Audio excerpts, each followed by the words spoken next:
The Bills' defense put on by far their best performance of the 2020 season against Baltimore on Saturday night. They held Lamar Jackson and the Ravens' offense to only 3 points despite the matchup heavily favoring Baltimore. Through Week 17, the Ravens averaged 5.6 yards per carry on the ground this season, which is first in the NFL, and the Bills' defense allowed 4.6 yards per carry, ranking at 26th in the league. The Bills were not going to come out of this game with a win if they went into it playing defense like they had all season. If they wanted to stop Baltimore's rushing attack, they needed to change their defensive identity in order to exploit the tendencies and weaknesses of this Ravens offense, which is exactly what they did.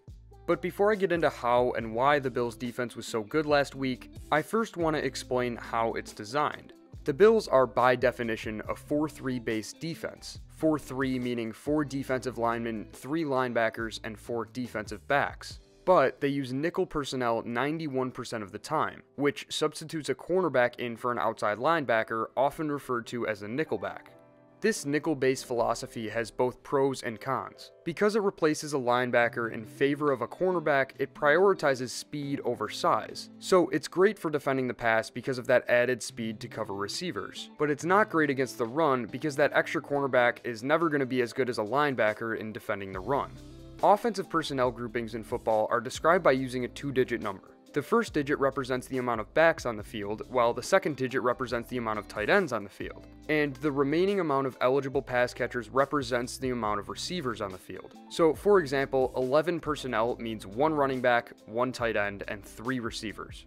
Now, the Ravens are a run-heavy team, but they're only run-heavy in specific personnel groupings. According to Sports Info Solutions, when the Ravens employ 11 personnel, they only run the ball 32% of the time. And when they employ 12 personnel, they run the ball 45% of the time. But when they're in 20 personnel, they run the ball 82% of the time, 71% from 21 personnel, and 77% from 22 personnel. So the Bills dictated what personnel they employed based on the Ravens' run-pass tendencies. And before I get into the statistics from this game, I just want to clarify that all of these numbers are based on my own tracking and are from the first 3 quarters of the game before Lamar Jackson left with an injury. When the Ravens were in 11 or 12 personnel, the Bills responded with nickel 100% of the time. But when the Ravens were in 20, 21, or 22 personnel, the Bills used base 100% of the time. When Baltimore employed a personnel grouping that they were more likely to run the ball out of, the Bills used base. But when they used a personnel grouping that they were more likely to pass out of, the Bills used nickel. Even though 20 personnel is technically a 3-receiver set, the Bills still countered it with base because the Ravens run the ball 82% of the time when they employ 20 personnel. And even though 12 personnel is a 2-receiver set, the Bills still countered it with nickel because the Ravens pass more than they run out of 12 personnel. Buffalo decided what personnel to put on the field based on offensive tendencies, and it worked. They allowed 3.8 yards per carry while in base defense, which is 2 yards lower than Baltimore's season average of 5.6.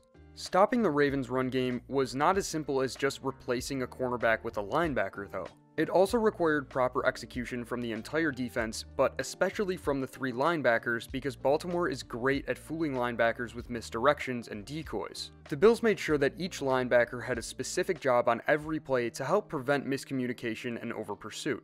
Take this play from late in the second quarter as an example. The Sam or strong side linebacker Matt Milano is responsible for forcing the cutback if the run goes to his side. The Mike or middle linebacker Tremaine Edmonds is responsible for keying the ball. And the Will or weak side linebacker AJ Klein is responsible for forcing the cutback if the run goes to his side.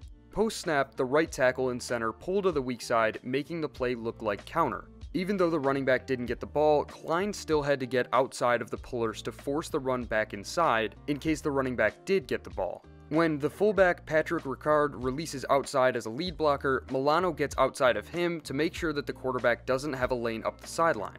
This forces Lamar Jackson to cut right back into Trent Murphy, and the play results in a 4-yard loss. The Bills' defense prioritized maintaining outside leverage and forcing cutbacks in the run game, which is so important against Baltimore because their ball carriers are so good and fast in the open field. Operating in base personnel in running situations made setting hard edges and forcing those cutbacks possible. Take a look at this 3rd down and 5 from late in the first half. Considering the situation and the Ravens' use of 11 personnel, the Bills saw this as a passing down, so they chose to use nickel instead of base. But Baltimore still ran the ball. Baltimore's left guard and left tackle both pulled as decoys, which held Matt Milano on the weak side. Because the run went to the defense's right, it was the nickelback Taron Johnson's responsibility to force the cutback. But by the time he realized the running back had the ball, it was too late. Buffalo needed to set hard edges and force every run back inside, which is much more difficult from nickel than from base. Like I said earlier, when the Bills were in base, they allowed an impressive 3.8 yards per carry, but when they were in nickel, they allowed over 6 yards per carry. Here's another example from late in the first quarter. The Ravens are running one back power, so they're pulling the backside guard to the strong side, and the running back is supposed to follow the guard through the gap between the fullback, Patrick Ricard, and the tight end, Mark Andrews. Pay close attention to number 58, Matt Milano, through the duration of the play. When the ball is snapped, he sees the pulling guard, which tells him that he needs to get outside and set the edge. He then engages with Ricard, maintains outside leverage, and doesn't let Ricard gain any ground. Because Milano didn't let Ricard move him, the gap that the pulling guard and running back had to go through was very small. This allowed Tremaine Edmunds and Josh Norman to make the tackle and hold the run to a 3-yard gain. Adding that extra weight by using base defense made it much more difficult for the Ravens to run the ball, because the linebackers set hard edges, which kept the gaps small and forced the ball carrier to cut back. The next challenge that the Bills faced in stopping this Ravens offense was defending the pass. Using base personnel was effective in stopping the run against 20 personnel, but they needed to be prepared to defend the pass as well, because the logical response to base personnel against 3 receiver sets is passing. Since the 4-3 front did its job against the run, the Bills were able to use double high safety shells for the majority of this game and played a lot of cover 4.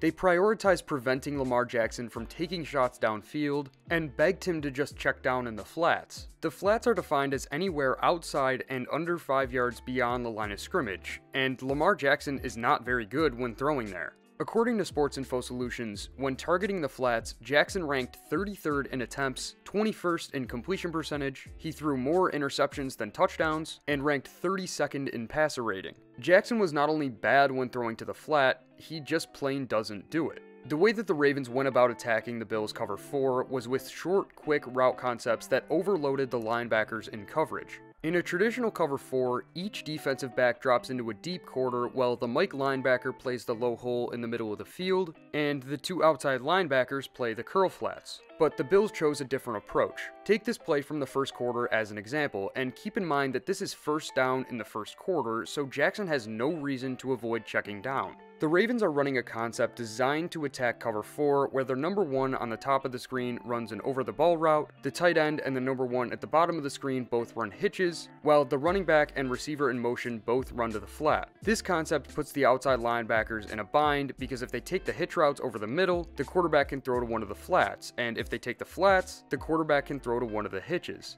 Post-snap, both outside linebackers take the inside hitches, leaving the flats wide open. But for whatever reason, Lamar Jackson just doesn't throw the ball. Lamar Jackson's refusal to throw to this area of the field can be debated. It could be because he's coached not to. It could be because he doesn't trust his receivers. Who knows what the reason is? The important thing is that this is one of his tendencies, and the Bills did a great job of exploiting it. Here's another example from Baltimore's next drive. The Bills are playing cover 4 palms, which tells the outside cornerbacks to carry the number 1 receivers vertically like they would in a normal cover 4, but if there's a player in the flat, the corners are coached to pass off the number 1s to the safeties and focus their attention to the flat. The Ravens are running mirrored flat go concepts on each side, so pay close attention to how far Josh Norman carries the vertical from the number 1. Norman gets all the way to the 40-yard line before he turns back to cover J.K. Dobbins in the flat. This left Dobbins wide open with room to run for a good couple of seconds, but Jackson again kept the ball himself and took it for a 3-yard gain.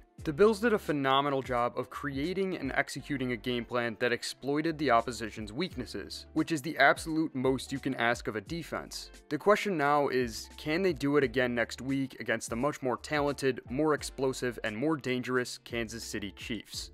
That's going to do it for this week's video, so I hope you guys enjoyed. You can follow me on Twitter, which will be in the description, but with that said, I hope you're back for the next one.